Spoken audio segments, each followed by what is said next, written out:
13 दिसंबर 2025 हमारा CMA foundation का exam है और नेक्स्ट 75 डेज हमारे लिए क्रूशियल हैं। चाहे हम ऑलरेडी CMA फाउंडेशन की तैयारी शुरू कर चुके हैं या अभी तक अगर बिल्कुल भी तैयारी शुरू नहीं करी है, आप जिस भी कैटेगरी में फॉल करते हैं, आज से अगर आपने डिसाइड कर लिया तो next 75 days can be your game changer, not only to clear your examination but to clear with the best possible numbers. Okay so guys, मेरे साथ नेक्स्ट 5-7 मिनट जुड़े रहिएगा ताकि आपको एक मैं दिशा प्रोवाइड कर सकूं, एक डायरेक्शन प्रोवाइड कर सकूं, गाइड कर सकूं, ताकि आप अपने लक्ष्य, अपने गोल तक पहुंच पाओ। अब हमारे पास मोटे मोटे 2 कैटेगरीज में मैंने स्टूडेंट्स को डिवाइड किया है। एक वो स्टूडेंट्स हैं जो ऑलरेडी अपनी पढ़ाई शुरू कर चुके हैं, उनमें से मेजॉरिटी सिलेबस कंप्लीट हो चुका होगा, सिलेबस खत्म होने की ओर आप मुड़ चुके होंगे। कुछ बच्चे होंगे जिन्होंने अभी जस्ट या तो कुछ दिनों पहले शुरू किया है या अब सोच रहे हैं कि शुरू कर लेते हैं क्योंकि पेपर आ गए हैं। मेरे बेटे, अभी भी लेट नहीं हुआ है। अगर आप ये अपने सिलेबस को 3 फेजेस में मेरे साथ बांट लेते हैं, आप बिल्कुल प्यार से 60+ मार्क्स हर सब्जेक्ट में ला सकते हैं। आपका 13 दिसंबर को जो पेपर होने वाला है वो 4 एग्जाम्स रहेंगे, है ना। 10 से 12 आपका paper number 1 and paper number 2 रहेगा, जो कि आपका अकाउंट्स एंड बिजनेस लॉज है, और 2 से 4 आपका इकोनॉमिक्स और मैथ्स का पेपर रहेगा, जो कि आपका paper number 3 and paper number 4 है। हर सब्जेक्ट में आपको 50 MCQs मिलने वाले हैं फॉर 2 मार्क्स ईच, है ना। तो हमें हर सब्जेक्ट में 2 × 50 इस तरीके से मैक्सिमम स्कोर कर सकते हैं और 60+ लाना बिल्कुल पॉसिबल है with these 3 phases that I am going to discuss with you for paper number 1 business laws and communication. तो पहला फोकस हमारा होना चाहिए अपने सिलेबस कंप्लीशन। अगर आप ऑलरेडी अपना सिलेबस शुरू कर चुके हैं, खत्म होने के फेज में, बहुत बढ़िया है, तो आपके पास रिविजन करने का ज़्यादा समय होगा। बट आप अगर अभी से भी अपना सिलेबस पढ़ाई करना शुरू करते हैं तो भी कर सकते हो, it is very much possible. Next 30 days अपने आप को दीजिए एंड एवरी ऑल्टरनेट डेज आपको 3 से 4 घंटे पढ़ना है, ठीक है। अपन के पास 4 सब्जेक्ट्स हैं, ठीक है। तो पेपर नंबर 1 को आप let's say paper number 1 and 2 को आपने MWF दे दिया एंड पेपर नंबर 3 एंड 4 को आपने TTS दे दिया। इस तरीके से आप 3 से 4 घंटे एक सब्जेक्ट को देते हैं। एवरी ऑल्टरनेट डे आप तभी भी कर सकते हैं और आप चाहें तो रोज भी कर सकते हैं चारों सब्जेक्ट्स लेके। बट आई स्ट्रांगली सजेस्ट कि आपको 2 सब्जेक्ट एक दिन में लेकर चलने चाहिए। इससे आराम से समय दे पाओगे एक सब्जेक्ट को अच्छे से और बहुत ज़्यादा बर्डन भी आपको महसूस नहीं होगा। अदरवाइज ऐसे भी एंजाइटी हो सकती है, और अभी तो एक ही सब्जेक्ट हुआ, अभी तो 3 सब्जेक्ट बाकी हैं। जब 2 ही हमारा हमने टारगेट ही ऐसा रखा है कि हमें 2 सब्जेक्ट्स आज कंप्लीट करने हैं, 3 से 4 घंटे एक सब्जेक्ट को देने हैं, तो 6 से 8 घंटे आप देंगे तो बिल्कुल आराम से आप कर पाएंगे। आपके साथ आपके Karan sir, Piyush sir, Kuldeep sir already ये बता रहे हैं कि किस तरीके से आपको उनके इंडिविजुअल सब्जेक्ट्स में आपको गाइडेंस की रिक्वायरमेंट है वो आपको देंगे। अभी मैं पर्टिकुलरली आपको लॉ के बारे में बात कर रही हूँ, है ना। अगर मैं सिलेबस के बारे में बात करती हूँ तो हमारे पास टोटल 5 चैप्टर्स हैं बिजनेस लॉज एंड कम्युनिकेशन में, और ये एक ऐसा सब्जेक्ट है जो majority of you might have not studied up till now. अगर आप 12th के बाद फाउंडेशन दे रहे हैं, अगर आप ग्रेजुएशन में हैं तो हो सकता है आपने लॉ पढ़ा हो, मेजॉरिटी ऑफ यू वहाँ पर पढ़ लिया होगा। बट अगर 12th के बाद आप फाउंडेशन दे रहे हैं तो आपने अकाउंट्स पढ़ा है, इकोनॉमिक्स पढ़ा है, और अगर आपने मैथ्स चूज़ किया था तो वो भी पढ़ा है, बट आप लॉ नहीं पढ़ कर आए हो, है ना। तो आज मैं आपको ये बताने वाली हूँ कि अगर आपने लॉ नहीं भी पढ़ा है तो बिल्कुल घबराना नहीं है, आपको ये आज डेडिकेट करने हैं और आराम से लॉ भी कंप्लीट हो जाएगा। यस, इंडियन कॉन्ट्रैक्ट एक्ट को लगभग 12 से 14 घंटे लगेंगे और आपका इंडियन कॉन्ट्रैक्ट एक्ट बेहतरीन तरीके से पॉसिबल है, कर सकते हो। हमारे पास निर्माण बैच में आप एनरोल करके आप रिकॉर्डेड क्लासेस अटेंड कर सकते हैं, और कुछ लेक्चर्स CMA सारथी के यूट्यूब चैनल पर भी हैं जहाँ से आप लॉ को पढ़ सकते हैं if you do not want to go ahead with the Nirman. और निर्माण बैच करते हैं तो वहाँ तो हमने सब कुछ डिटेल में पढ़ाया हुआ है, all your 4 subjects. Yes, but for your convenience, there are few lectures available on CMA Sarthi's YouTube channel also, which you can check out for your help, ताकि आपके concepts क्लियर हो सके, क्योंकि फोकस इस समय आपका कंप्लीशन ऑफ सिलेबस है। Superficially, artificially जैसे ऐसे ऐसे करके नहीं, ऑफ कोर्स कंसेप्ट को स्ट्रांगली बिल्ड करते हुए। और आपका जो ये इंडियन कॉन्ट्रैक्ट एक्ट है मेरे बेटे, ये 30% वेटेज कैरी करता है इन योर एग्जामिनेशन, मतलब 15 क्वेश्चन 2 नंबर के इसी चैप्टर से आने वाले हैं। ठीक है, then the next chapter that you should focus is on सोगा। सोगा आपका 5 से 6 घंटे में बिल्कुल सेल्स ऑफ गुड्स एक्ट है, बिल्कुल आराम से आप कर पाओगे। ये चैप्टर 20% वेटेज कैरी करता है। ऐसे ही नेगोशिएबल इंस्ट्रूमेंट भी 20% वेटेज कैरी करते हैं, थोड़ा सा लॉन्गर चैप्टर है, इसमें 6 से 7 घंटे आपको लग जाएंगे। Okay, the next chapter that you should focus is on business communication. ये भी 20% वेटेज कैरी करता है, ये भी बिल्कुल आराम से 6 से 7 घंटे में आप कर सकते हो। इसमें से बहुत सारी बातें आप क्लास 12th के बिजनेस स्टडीज में पढ़ कर आए, बट बहुत सारी बातें नई भी है ना, न्यू भी है, तो उनको भी आपको फोकस करना है। बिल्कुल प्यारा सा चैप्टर है, 6 to 7 आवर्स में आप आराम से इसको कर सकते हो, अगर आपके पास गाइडेंस है। और आप सेल्फ स्टडी करते हो तो आपको रीड करते हुए हो सकता है 1-2 घंटे इंडिविजुअल जो मैंने आपको टाइमलाइन दी है इससे ज़्यादा लग जाए, बट ये फोकस से अगर आप पढ़ाई करते हो तो इतने आवर्स में आप नेक्स्ट 30 डेज में सिलेबस अपना कंप्लीट प्यार से कर सकते हो, जिससे आपको कंसिस्टेंट रहना होगा। कंसिस्टेंसी का कोई शॉर्टकट नहीं है, जिस दिन पढ़ाई करने का नहीं मन कर रहा है उस दिन भी पढ़ना पड़ेगा। एंड द फर्स्ट चैप्टर जो आपका इंट्रोडक्शन है, मैं आपको लास्ट में पढ़ने को बोल रही हूँ क्योंकि थोड़ा सा ये हिस्टोरिकल है, कुछ नो हिस्ट्री वाली बात हो रखी है। हम मुगल्स के बारे में बात कर रहे हैं, ब्रिटिशर्स के बारे में बात करें, हाँ बिल्कुल इंपॉर्टेंट है क्योंकि यहाँ से आपको क्लैरिटी मिलती है कि लॉ कैसे चलने वाला है। बट इससे में क्योंकि हम एग्जाम रेडी हो रहे हैं तो हमें स्मार्टली पढ़ना जरूरी है। ये चैप्टर 10% वेटेज कैरी करता है, 5 क्वेश्चन यहीं से मिल जाएंगे आपको। तो बहुत सारे बच्चे गलती करते हैं कि इस चैप्टर को छोड़ के चले जाते हैं। Don't do that, easy chapter है। जस्ट जब हम पढ़ रहे होते हैं तो हो सकता है थोड़ा मोनोटनस लगे, बट अगर आप मेरे से सेशंस अटेंड करते हैं तो वहाँ पे मैंने मोनोटनी भी 100% ख़त्म करी हुई है। और इंट्रोडक्शन तो जस्ट अभी अभी हमने मंडे को, है ना, दैट इज़ ऑन 6 अक्टूबर ही शुरू किया है in your foundation live batch, निर्माण बैच। और आप चाहे तो जो चैनल पर अवेलेबल वन शॉट्स हैं वहाँ से भी लॉ का इंट्रोडक्शन चैप्टर कंज्यूम कर सकते हैं। अल्टीमेटली एजेंडा यही है कि हमें अपने आने वाला अटेम्प्ट क्लियर करना है। yes, the next phase that we move now forward is next 30 to 60 days हमारा फोकस होना चाहिए रिविजन पर, प्रैक्टिस पर। क्योंकि एक बारी पढ़ लिया, थ्योरी सब्जेक्ट है, ऐसा तो नहीं कि बस जब एक बारी पढ़ लिया वो सब कुछ चला गया होगा। आपने पढ़ा 40-50%, आपको कंसेप्ट तो समझ में आ गया, आपने 40-50% कुछ चीज़ें लर्न भी कर ली होगी। बट जब आप प्रैक्टिस करोगे एमसीक्यूज, आपने स्टडी मैट से, है ना, जो आपके स्टडी मैट आपको इंस्टीट्यूट ने दे रखा है उसके क्वेश्चन आपको करनी है। बहुत सारे क्वेश्चन आपको एग्जाम में वहीं से मिलने वाले हैं।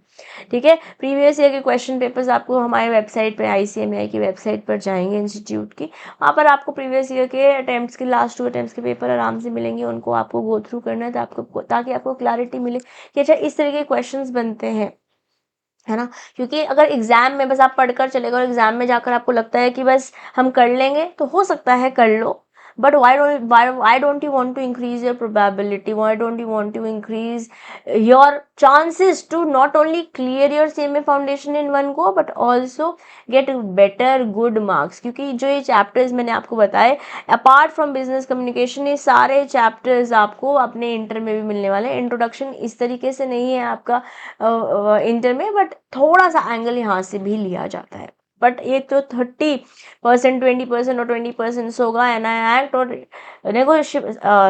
इंडियन कॉन्ट्रैक्ट एक्ट, ये तीनों एक्ट आपको इतना ही वहाँ पर भी मिलने वाला है, थोड़े थोड़े हायर वर्जन के साथ इंटर में भी। बट वहाँ पर आपके पास ऑफ कोर्स, यहाँ MCQs पढ़ रहे हैं, हम सब्जेक्टिव पढ़ेंगे, वहाँ पे एंगल डिफरेंट हो जाएगा। बट ये 3 चैप्टर्स इतने स्ट्रांगली आपने यहाँ कर रखे होंगे, उतनी आपको मदद इंटर में भी मिलने वाली है।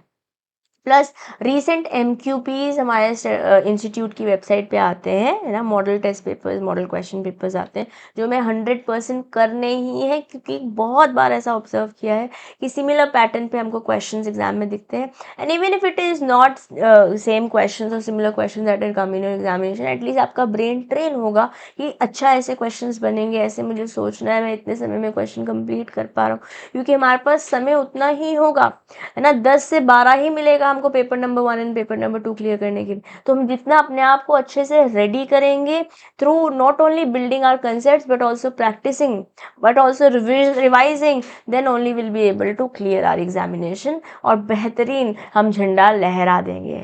लहरा दो, लहरा दो। Yes, and next phase is अब हमारा एग्जाम रेडी मोड। सिलेबस हम कर चुके हैं, रिवीजन हम कर चुके हैं, प्रैक्टिस हम कर चुके हैं। अब समय है जहां हम आपके साथ सीएमए सारथी पर भी जुड़ने वाले हैं। हम आपके साथ यूट्यूब पे मैराथन्स करेंगे। तो अभी तक अगर आपने चैनल को सब्सक्राइब नहीं किया तो सबसे पहले वो कर लीजिए। लाइव आपके साथ एमसीक्यू प्रैक्टिस करेंगे जो आप खुद कर चुके हैं।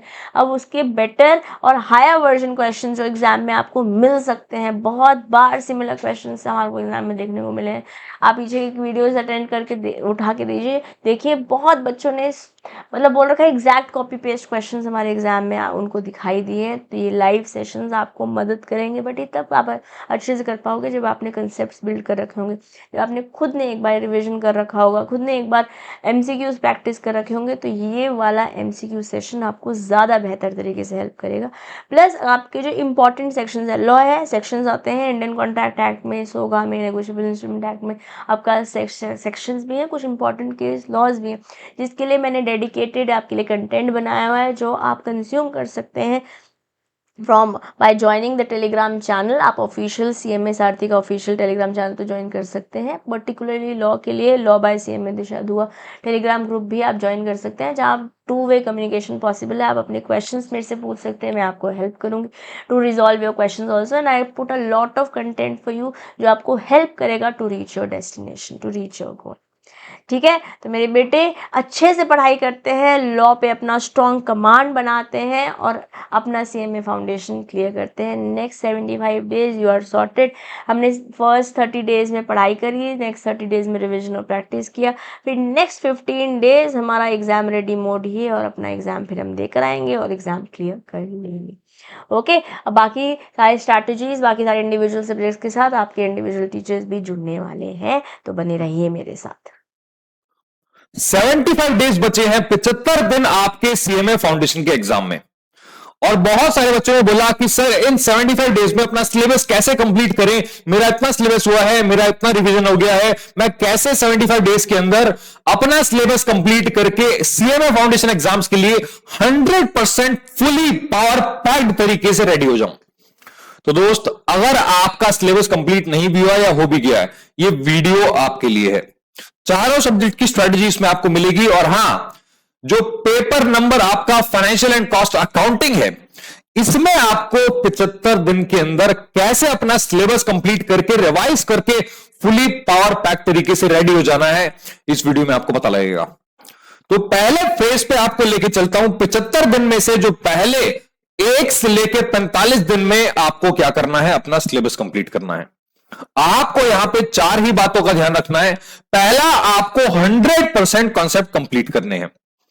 डियर, बहुत सारे बच्चे ना सीएमए फाउंडेशन एग्जाम के अंदर गलती करते हैं। वो गलती ये करते हैं कि वो लॉ, मैथ्स, स्टैट्स और इकोनॉमिक्स और अकाउंट्स को एक जैसा सब्जेक्ट समझ लेते हैं। वो समझते हैं कि फाउंडेशन एग्जाम में, क्योंकि एमसीक्यू बेस्ड एग्जाम है, शॉर्टकट अपना लो, आंसर बनाना सीख लो, मजा आ जाएगा, पास हो जाएंगे। बेटे, जब तुम पास हो जाओगे ना और इंटर में आओगे तो तुम ड्रास्टिकली इतनी बार फेल होंगे, तुम्हें लगा था मैंने फाउंडेशन ही पास क्यों किया। यस, ये सच है, ये 100% सच है कि अकाउंट्स का पेपर मैं दूसरे सब्जेक्ट के बारे में नहीं बता सकता। लॉ के लिए आपको दिशा मैम बताएंगी, मैथ स्टैट्स के लिए पीयूष सर आपके लिए बैठे हैं और इकोनॉमिक्स के लिए करण सर आपके साथ है। लेकिन डियर, यहां पे मैं बात कर रहा हूं अकाउंटेंसी सब्जेक्ट की। अकाउंटेंसी में मैंने यहां पे क्यों लिखा है 100% कॉन्सेप्ट्स, क्योंकि यहां पे अगर आप कॉन्सेप्ट क्लियर करे बिना एमसीक्यू पे टिक कर दोगे, आंसर सही कराओगे, आगे जाके आपको प्रॉब्लम आने वाली है। मजे की बात तो यह है कि आपके एमसीक्यू भी गलत होंगे, गारंटीड। लिख के रख लो, बहुत सारे क्वेश्चन, एटलीस्ट 10 क्वेश्चन ऐसे आते हैं, 10 क्वेश्चन एटलीस्ट ऐसे आते हैं जो 100% कॉन्सेप्ट पे बेस्ड होते हैं। और 10 क्वेश्चन का मतलब 20 मार्क्स होता है। अगर आपने 20 मार्क्स वहीं पे लूज कर दिया, आपका पेपर 80 मार्क्स का बचेगा। उसके बाद आपकी प्रोबेबिलिटी और कम हो जाएगी पास होने की। फॉर एग्जाम्पल, अगर आप फाइनल अकाउंट्स का क्वेश्चन कर रहे हो और आप वहां पे बना रहे हो ट्रेडिंग एंड पीएनएल अकाउंट, तो ट्रेडिंग पीएनएल बनाते टाइम आपको ध्यान रखना होता है ना कि डायरेक्ट एक्सपेंस कहां जाएगा, डायरेक्ट एक्सपेंस कहां जाएगा।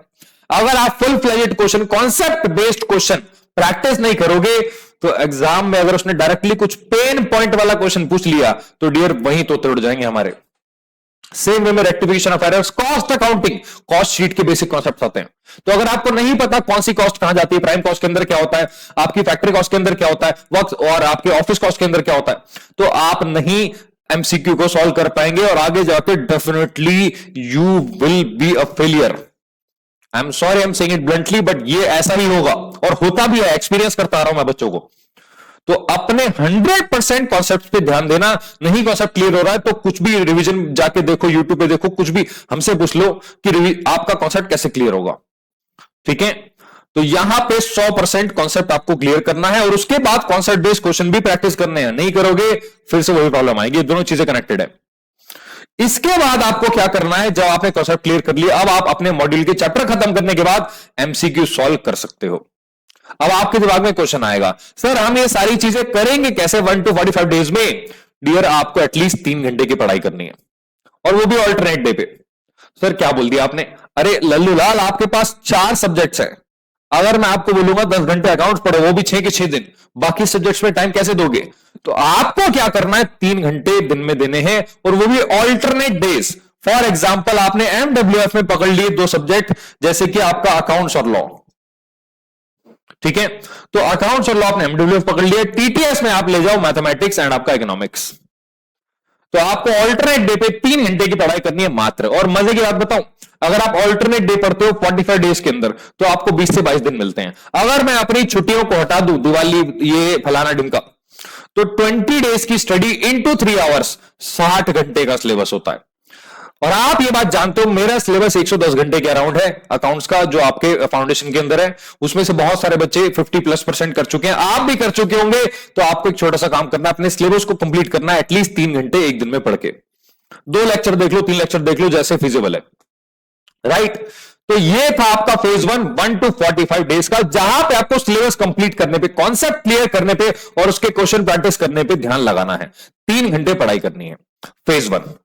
अब मैं आपको लेके चलता हूं फेज 2 पे, और उससे पहले आपको एक बात ध्यान रखनी है, अकाउंट्स के पेपर में एक छोटी सी चीज कर लेना, जो मैं सीएमए इंटर वाले स्टूडेंट्स को भी बताता हूं, वो आपको भी बता रहा हूं। MCQ is your meditation. MCQ ही आपकी तपस्या है। आपको क्या करना है, क्योंकि देखो मैथ्स और आपका वो है जो लॉ, वो थोड़ा सा आपको परेशान करता ही है। अकाउंट्स कहीं ना कहीं आप ऑलरेडी पढ़ के आते हो आपके 11th-12th में, कुछ बच्चों को मैथ्स नहीं होती है। इकोनॉमिक्स भी आप ये समझ लो, उसके अंदर मैनेजमेंट भी है, नया पार्ट है। बट अकाउंटेंसी एक ऐसा सब्जेक्ट है जिसमें 50+% सिलेबस आपने ऑलरेडी 11th-12th में पढ़ा हुआ है, तो आपको कहीं ना कहीं उसकी नॉलेज है। तो यार, अगर आप कोई चैप्टर कंप्लीट कर चुके हो या पढ़ चुके हो, तो रात को 10 एमसीक्यू उसके करके सोना और सुबह उठ के 5 एमसीक्यू दोबारा कर लेना। तो आप बोलोगे ऐसा थोड़ी होता है, हमने तो सुना था कि रात को हमें मैनिफेस्ट करना चाहिए अपना गोल, सुबह उठ के मैनिफेस्ट करना चाहिए गोल। गोल से ज्यादा एक्शन को मैनिफेस्ट कर दोगे ना, मैं बता रहा हूं, गोल अपने आप अचीव हो जाएगा, गारंटीड। लिख के रख लो। आपको क्या लगता है मैंने इंप्लीमेंट नहीं किया? क्या किया है इंप्लीमेंट, इसलिए मैं यहां पे बैठा हूं। राइट, तो जो मैं बता रहा हूं प्लीज उसको चुपचाप मान लो और फिर देखना रिजल्ट कैसे आता है। राइट, तो अब आ जाओ मेरे साथ फेज 2 पे। फेज 2 पे आपको क्या करना है, fill the gaps and practice. Sir क्या बोल दिया आपने, बताता हूं। एक ना छोटा सा रजिस्टर आता है, 10-20 रुपए की कॉपी आती है, वो बना लो। पतला सा रजिस्टर होता है। अगर आपका सिलेबस कंप्लीट हो चुका है, तो उन कॉन्सेप्ट्स पे चले जाओ जो आपको क्लियर नहीं हुए, जहां आपको प्रॉब्लम क्रिएट हो रही है। अकाउंटेंसी के अंदर मान लो रेक्टिफिकेशन ऑफ एरर्स हो गया, कॉस्ट अकाउंटिंग हो गया, या कुछ भी आपको टॉपिक जो आपको समझ में नहीं आ रहा है, उसको एक रजिस्टर पे टॉपिक के क्वेश्चंस लिख लो जो आपको समझ में नहीं आए। एक पतले से रजिस्टर में आपको सारे गैप्स को लिख लेना है। अब उन गैप्स को आपको करना है फिल कैसे करना है, उन मिस्टेक्स का सॉल्यूशन आपको उस पर लिख लेना है, क्योंकि एग्जाम से पहले यही आपको परेशान करेगा। जो परेशान कर चुका है उसको आप हल निकाल दो ना, उसमें हमला बोल दो। तो गैप्स जैसे ही आप फिल कर दोगे, आप फेज 3 के लिए रेडी हो जाओगे। वो रजिस्टर मेंटेन करोगे, जितने गैप्स पॉसिबल है उसको फिल कर दो, और मॉड्यूल को किसी भी हाल में डियर, किसी भी हाल में प्लीज कंप्लीट कर दो। जब आप ये कर लोगे, इसका रीजन एग्जाम से पहले आपकी सारी प्रॉब्लम्स एलिमिनेट हो जाएंगी। और पता है एग्जाम के टाइम पे क्या होगा, एग्जाम के टाइम पे सीएमए सारथी आपका साथ देगा। फेज 3 में आखिरी के 15 दिन बस सीएमए सारथी यूट्यूब चैनल पे आ जाओ चुपचाप।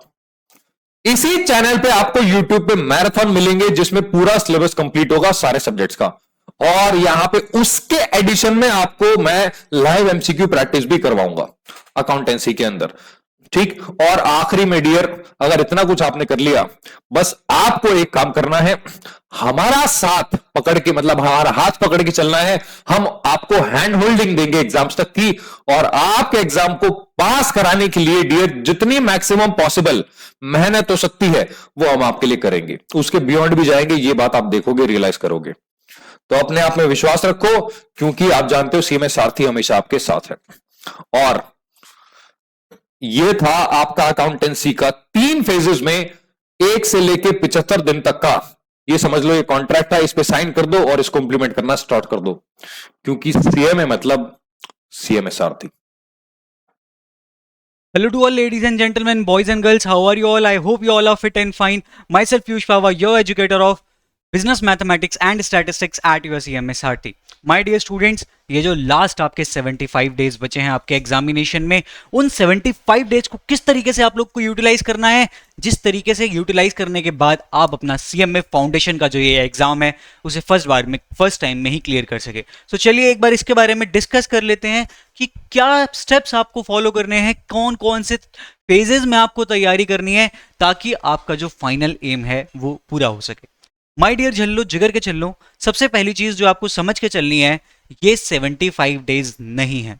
हैं भैया, ये क्या बात कर रहे हो? यस माय डियर स्टूडेंट्स, ये आपके 75 डेज नहीं है, ये हैं आपके 25 एंड 25 डेज के 3 स्लॉट्स हैं, 3 फेजेस हैं। हमारा जो ह्यूमन ब्रेन है वो इस तरीके से काम करता है, अगर उसे ज्यादा टाइम दिख जाए ना तो वो थोड़ा सा आलसी हो जाता है। लेकिन यहां पर हमें क्या करना है, जो हमारा मेन टारगेट है उस मेन टारगेट को छोटे छोटे स्टेप्स में तोड़ना है, और उन छोटे छोटे स्टेप्स में तोड़ के ही हमें क्या करना है माय डियर स्टूडेंट्स, उन छोटे छोटे स्टेप्स में तोड़ के ही हमें चीजों को अकॉर्डिंगली परफॉर्म करना है, ताकि हमारे जो छोटे छोटे स्टेप्स हम लें उससे हमारा फाइनल टारगेट पूरा हो जाए। बात करते हैं अगर ये 25 डेज के तीनों स्लॉट्स में हमें क्या करना है, तो आइए वो डिस्कस कर लेते हैं। सबसे पहले आपको क्या करना है my dear students, initial 25 days, जो आपके इनिशियल 25 डेज रहने वाले हैं, जो स्टार्टिंग के 25 डेज रहने वाले हैं, उसमें आपको push your syllabus as much as possible. आपको अपना सिलेबस जितना ज्यादा हो सके उतना ज्यादा सिलेबस करना है। एंड वो सिलेबस किस तरीके से करना है कि आपके सभी के सभी कॉन्सेप्ट्स क्रिस्टल क्लियर होने चाहिए। मैं आपको इसके पीछे का रीजन बताता हूं, क्योंकि रीसेंट एग्जामिनेशंस में इंस्टीट्यूट क्या करता है, अब वो इंस्टीट्यूट रिपीटेटिव क्वेश्चंस पूछता नहीं है। अब इंस्टीट्यूट आपसे क्या कहता है, गो बाय चॉइस वाले सीधा सीधा क्वेश्चन नहीं कहता कि आओ मैथ्स में सीधा सीधा गो बाय चॉइस के क्वेश्चन कर लो, पूछता है। लेकिन अब इंस्टीट्यूट ना आपसे आपका दिमाग भी चलवाता है। आप दिमाग कब चला पाएंगे, जब आपके कॉन्सेप्ट्स पूरी तरीके से क्लियर होंगे। तो आपको जो अपना सिलेबस आप अच्छे से कर रहे हैं, यहां पे एक चीज ध्यान रखेंगे, आपको सिलेबस कंप्लीट करने पे ध्यान देना है, ना कि सिलेबस वाइंड अप करने पे ध्यान देना है। ओके, वाइंड अप का मतलब निपटाना, सिलेबस का मतलब सिलेबस करना। तो आपको निपटाना नहीं है, सिलेबस करना है। कॉन्सेप्ट अच्छे से करेंगे तो आप दिमाग ज्यादा खुलेगा आपका, तभी आप एग्जामिनेशन में अच्छा स्कोर कर पाएंगे। एंड सबसे इंपॉर्टेंट, क्योंकि लास्ट का कुछ टाइम बचा है, तो स्टूडेंट्स क्या करेंगे, वो कहेंगे भैया एक काम करते हैं यार, हम सारे क्वेश्चंस नहीं करेंगे, हम सिर्फ कुछ कुछ क्वेश्चंस करेंगे, बाकी जो रिपीटेटिव है हम छोड़ देंगे। नहीं छोड़ना है, जो सेम टाइप के कॉन्सेप्ट के क्वेश्चन है वो भी आपको करने हैं, तभी तो वो आपकी प्रैक्टिस में आएंगे। आप जितने ज्यादा से ज्यादा इस टाइम पे क्वेश्चन करेंगे, क्या होगा, आपको ज्यादा से ज्यादा 6 की जगह 8 घंटे पढ़ना पड़ेगा। अरे पढ़ो यार, लेकिन सारे के सारे क्वेश्चन जब आप करेंगे तभी आपके सक्सेस के जो चांसेस हैं वो बढ़ेंगे। बात करते हैं अगर आपको नेक्स्ट 25 डेज में क्या करना है माय डियर स्टूडेंट्स, उसमें आपको करना है पेंडिंग सिलेबस कंप्लीशन। जो आपने ऊपर push your syllabus as much as possible देखा था, उसके बाद जितना भी सिलेबस बचा है वो आपको इन नेक्स्ट 25 डेज में अपना कंप्लीट कर लेना है, ताकि आप सीधा सीधा क्या कर सकें, अपना रिवीजन स्टार्ट कर सकें, in depth revision. Yes my dear students, आपको एटलीस्ट 2 रिवीजन करने हैं इन 75 डेज में, जिसमें फर्स्ट रिवीजन होना चाहिए आपका इन डेप्थ रिवीजन, जो आप अपने क्लास नोट्स से करेंगे, जो आप उन नोट्स से करेंगे जो आप साथ साथ में बनाते थे, और उसे बहुत ही डेप्थ में करना है। अपनी मॉड्यूल को रेफर करना है, अपने उन नोट्स को रेफर करना है जो आपने क्लास में मेरे साथ बनाए हैं। Make a list of questions for final revision. यहां पे ना इन डेप्थ रिवीजन में आपको एक चीज करनी है कि आपको सारे क्वेश्चन करने हैं अगेन। भैया फिर से सारे क्वेश्चन करा रहे हो? यस, मैं आपको उसके पीछे का रीजन बताता हूं, क्योंकि यहां पे आप सारे क्वेश्चन करेंगे और एक लिस्ट बनाएंगे कि कौन से क्वेश्चन में मुझे दिक्कत आई थी, कौन से कॉन्सेप्ट में मुझे दिक्कत आई थी, कौन से वर्ड्स आ रहे हैं तो मैं परेशान हो रहा हूं। इसकी आप एक प्रॉपर लिस्ट बनाएंगे जो कि आपके काम आएगी फाइनल रिवीजन में, क्योंकि फाइनल रिवीजन जो है वो एग्जाम से थोड़ा ही पहले होगा, तो तब आपकी ये लिस्ट ज़्यादा हेल्पफुल होगी, आपको पता होगा आपको कहाँ ज़्यादा फोकस करना है, कहाँ फोकस नहीं करना है। बात करते हैं सिर्फ और सिर्फ लास्ट 25 डेज की, तो आपको जो अपना इन डेप्थ रिवीजन आपने स्टार्ट किया था उस इन डेप्थ रिवीजन को आपको कंप्लीट करना है, और सबसे इंपॉर्टेंट मॉक टेस्ट देना है, क्योंकि मॉक टेस्ट एक ऐसा अटेम्प्ट है जो काउंट नहीं होता। माय डियर झल्लो, जिगर के छल्लो, मॉक टेस्ट क्या बताता है कि आपकी प्रिपरेशन किस लेवल की चल रही है, आपको कहां पे ज्यादा ध्यान देना है, कहां पे कम ध्यान देना है, आपको अपनी स्पीड पे कितना ध्यान देना है, आपको अपने कॉन्सेप्ट पे कितना ध्यान देना है, ये सारी चीजें आपको मॉक टेस्ट ही बताता है। एंड अब आपके पास क्या है, अब आपके पास आपकी लिस्ट रेडी है, कौन सी, कि आपको फाइनल एग्जाम में रिवीजन कौन सा करना है। आपको मॉक टेस्ट देके आपको पता चल गया कि आपको स्पीड पे ध्यान देना है, कॉन्सेप्ट पे ध्यान देना है, किस चीज पे ध्यान देना है। तो अब बात आ जाती है आपके फाइनल रिवीजन की एग्जाम से पहले। फिर फाइनल रिवीजन कैसे करना है, यहां पे आप वो चीज करेंगे, लिस्ट बनाएंगे, जो आपने लिस्ट बनाई थी ना उन सभी क्वेश्चंस को करेंगे, और जो रेपिटेटिव क्वेश्चन है उनमें से एक आध क्वेश्चन करके अपनी तैयारी को बहुत बेहतरीन तरीके से आगे बढ़ा रहे होंगे।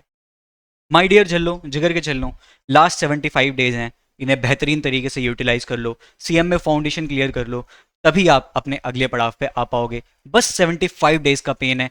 अगर आप अभी तक अपना 100% नहीं दे रहे थे, तो अब वक्त है अपना 100% दे दीजिए, क्योंकि ये मौका फिर दोबारा नहीं मिलेगा, आपके पास कोई रिग्रेट ना रहे, मैं इसी की उम्मीद करता हूँ। एंड उम्मीद करता हूँ आपको ये वीडियो समझ में आया होगा, आपको मजा आया होगा। अगर हाँ, तो वीडियो को लाइक करना नहीं भूलना है, चैनल को सब्सक्राइब करना नहीं भूलना है, क्योंकि इसी चैनल पे आपकी मैराथन आएगी चारों फाउंडेशन के सब्जेक्ट्स के। Yes my dear students, CMA foundation के चारों सब्जेक्ट की मैराथन आपको इसी चैनल पे मिलने वाली है। तो अगर उसके लिए भी एक्साइटेड हो तो कमेंट सेक्शन में इंटरेस्टेड जरूर लिखेंगे। मिलते हैं आप सभी से अगली वीडियो में, तब तक के लिए take care, bye bye. Hello everyone, कैसे आप सब लोग। माई सेल्फ करण गर्ग, आपका सीएमए साथी, एंड मैं आपको बताने वाला हूँ आप कैसे अपने नेक्स्ट क्रूशियल डेज जो हमारे एग्जाम से पहले के होता है उसको कैसे यूटिलाइज कर सकते हैं। अब आपको स्ट्रेटेजी बताने से पहले मैं एक बार आपको बताना चाहता हूँ कि हमारी जो एग्जाम वेटेज होती है वो कितनी होती है। हमारा जो फर्स्ट मॉड्यूल रहता है, जो हमारा फर्स्ट पार्ट रहता है इकोनॉमिक्स का, वो हमारा 70% कवर करता है। एंड नेक्स्ट जो हमारा मैनेजमेंट का पार्ट होता है वो हमारा 30% कवर करता है। हमारे इको का फर्स्ट जो मॉड्यूल होता है बेसिक कॉन्सेप्ट्स में, इसमें हमारी 6 यूनिट्स होती हैं। सेकंड जो हमारी फॉर्म्स ऑफ मार्केट होती है उसमें कितनी यूनिट्स होती हैं, 2 units. Next money and banking, इसमें कितनी यूनिट्स होती है हमारी, 4 यूनिट्स। एंड नेक्स्ट जो हमारा इकोनॉमिक्स का पार्ट होता है लास्ट मॉड्यूल, इसमें कितनी यूनिट्स होती है हमारी, 2 यूनिट्स होती हैं। और जो हमारा मैनेजमेंट का पार्ट है जिसमें हमारा 30% एग्जाम वेटेज है, उसमें कितनी यूनिट्स होती है हमारी, टोटल यूनिट्स होती हैं 7। तो मतलब जो मेरा इकोनॉमिक्स का पेपर है, जो हमारा इकोनॉमिक्स का सब्जेक्ट है, इसमें टोटल यूनिट्स कितनी होती है, 21। इसलिए क्योंकि हमारी 21 यूनिट्स हैं, तो मैंने आपके जो एग्जाम है, जो आपकी स्ट्रेटेजी है, उसको 3 फेज में डिवाइड किया है। हम एग्जाम को कितने फेज में कवर करने वाले हैं, 3 फेज में। जो मेरा फर्स्ट फेज रहेगा वो क्या रहेगा, मेरा 30 डेज का फेज रहेगा। मेरा 30 डेज का फर्स्ट फेज रहेगा। इसमें मैं क्या करने वाला हूँ, अपनी 21 यूनिट्स 30 डेज में कवर करने वाला हूँ। मैंने आपको 9 डेज का बफर दिया है। ऐसा क्यों, क्योंकि 2-3 दिन ऐसे भी जाएंगे जब मैं पढ़ नहीं पाऊंगा, एंड कुछ यूनिट्स ऐसी भी होंगी जो मैं एक दिन में कंप्लीट नहीं कर पाऊंगा। तो इसलिए मेरे को 30 डेज में किसी भी हालत में अपना फर्स्ट फेज खत्म करना होगा, मेरे को सारा रिवीजन खत्म करना होगा। अब मैं फर्स्ट फेज में क्या करने वाला हूँ, सबसे पहले मोस्ट इंपॉर्टेंट मैं क्या करने वाला हूँ, अपना सीएमए मटेरियल जो मेरा इकोनॉमिक्स का स्टडी मैट है उसको कवर करने वाला हूँ। उसकी मैं लाइन टू लाइन पढ़ूंगा, उसकी मैं बैठ के जो एमसीक्यूज होते हैं, जो हमारे ट्रू फॉल्स होते हैं, वो सारे सॉल्व करने वाला हूँ। सेकंड क्या रहेगा, मेरे को शॉर्ट नोट्स एंड कीवर्ड्स बनाने होंगे, क्योंकि मेरा एक दिन में मेरे को 4 पेपर अटेम्प्ट करने हैं। ये पॉसिबल नहीं है कि मैं एक दिन पहले या सेम डे पूरा स्टडी मैट दोबारा से देख लूं। इसलिए मैं क्या करूंगा, शॉर्ट नोट्स बनाऊंगा, जो मैं 1 या 2 घंटे में, मैक्सिमम 2 घंटे में मैं क्या कर सकूं, पूरे सिलेबस को रिवाइज कर सकूं।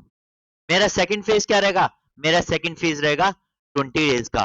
मैंने फर्स्ट फेज में क्या किया, सारा मॉड्यूल कवर कर लिया, शॉर्ट नोट्स बना लिए। अब मैं क्या करूंगा, सेकंड फेज में फिर से जो मैंने नोट्स बनाया है तो मैं रिवाइज करूंगा, डेली या वीकली मैं रिवाइज करूंगा, और थोड़ा स्टडी मैट को भी देखूंगा ताकि मेरे कॉन्सेप्ट्स क्लियर है।